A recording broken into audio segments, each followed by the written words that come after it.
ಸಂಖ್ಯಾಜ್ಞಾನದ ಕಲಿಕಾ ಫಲಗಳ ಅಗತ್ಯತೆಗೆ ಅನುಗುಣವಾಗಿ ಹೊಸ ಮಾದರಿಯಲ್ಲಿ ಸಿದ್ಧಪಡಿಸಲಾದ ನಲಿಕಲಿ ತರಗತಿಗಳ ಕಲಿಕಾ ಸಾಮಗ್ರಿಗಳಲ್ಲಿ ವಾಚಕವು ಒಂದು. ಹಾಗಾದರೆ ಈ ವಾಚಕಗಳ ಬಗ್ಗೆ ನಾವೀಗ ತಿಳಿದುಕೊಳ್ಳೋಣ.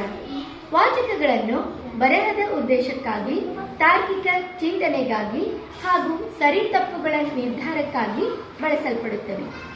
ಹಾಗಾದರೆ ಈ ವಾಚಕಗಳನ್ನು ನಾವು ಮೌಲ್ಯಮಾಪನ ಹಂತದಲ್ಲಿ ಸ್ವಕಲಿಕೆಯಾಗಿ 3ನೇ ಗುಂಪಿನಲ್ಲಿ ಮಗು ಉಪಯೋಗಿಸುತ್ತದೆ.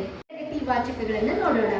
ಚಿತ್ರಕ್ಕೊಂದು ಮಾತು, ಜಾಣ ಮಕ್ಕಳು, ಮಗುವಿನ ಆಸೆ, ನನ್ನ ಕೆಲಸ ನಾನೇ ಮಾಡುವೆ, ಚತುರ ಹುಂಜ, ಅಂಕಿ ಮಂಕಿ, ನನ್ನನ್ನು ಅರ್ಥ ಮಾಡಿಕೊ ಹಾಗೂ ಕೊನೆಯದಾಗಿ ಹಾವು ಏಣಿ ಅಂತ ಆಗಬೇಕು, ಅದು ತಪ್ಪಾಗಿ ಗೋಡೆ ಬರಹ ಚಿತ್ರ ಅಂತ ಆಗಿದೆ. ಈ 8 ವಾಚಕಗಳು 1ನೇ ತರಗತಿಗಳಿಗೆ ಬಳಸಲ್ಪಡುತ್ತವೆ. 2ನೇ ತರಗತಿ ಮಕ್ಕಳಿಗೆ ಮಗಳ ಆಸೆ, ಟಕ್ ಟಕ್ ಕುದುರೆ, ಕಡಲು, ಕಾಗೆಯ ಕಾರಿನ ಪಯಣ, ನಲಿಯುವ ಚಿಣ್ಣರು ನಾವು, ಮರ ಉಳಿಸಿದ ಮಕ್ಕಳು, ಪ್ರದೀಪನ ಜಾದು ಪೆಟ್ಟಿಗೆ,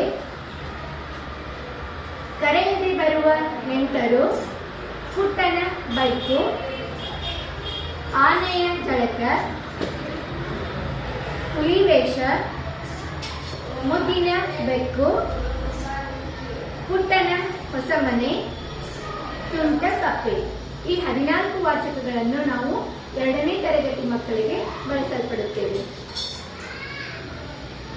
ಇನ್ನು 3ನೇ ತರಗತಿ ಮಕ್ಕಳಿಗೆ ರೂಪಾಂತರ, ತಿರುಗುವ ಫ್ಯಾನ್, ಬೆಕ್ಕಿಗೆ ಸಿಕ್ಕಿದ್ದೇನು, ಮುನ್ನಿ ಕಪ್ಪೆ ಜಾನು ಇರುವೆ, ಮಾವಿನ ತೋಪಿನಲ್ಲೊಂದು ದಿನ, ಅಬ್ರಕ ಡಬ್ರಕ ಗಡಬಡ, ಚಿತ್ರ ವಿಚಿತ್ರ, ರಂಗೋಲಿ, ಕಾಗೆ ಕಾಲಿನ ಬಣ್ಣದ ಅಂಗಿ, ಅವ್ವ ಮಗ, ಕಾಡಿನ ಪ್ರಾಣಿಗಳ ಪ್ರವಾಸ, ಎದ್ದು ಓಡಿದ ಮೊಲ, ಚಿನ್ನು ಹುಳುವಿನ ಮನೆ, ನಲ್ಲಿಯಲ್ಲಿ ಹಾಲು, ಕುಹು ಕುಹು ಟಾಮಿ, ಹೋಳಿಗೆ. ಒಟ್ಟು 16 ವಾಚಕಗಳನ್ನು 3ನೇ ತರಗತಿ ಮಕ್ಕಳಿಗೆ ಬಳಸಲ್ಪಡುತ್ತದೆ.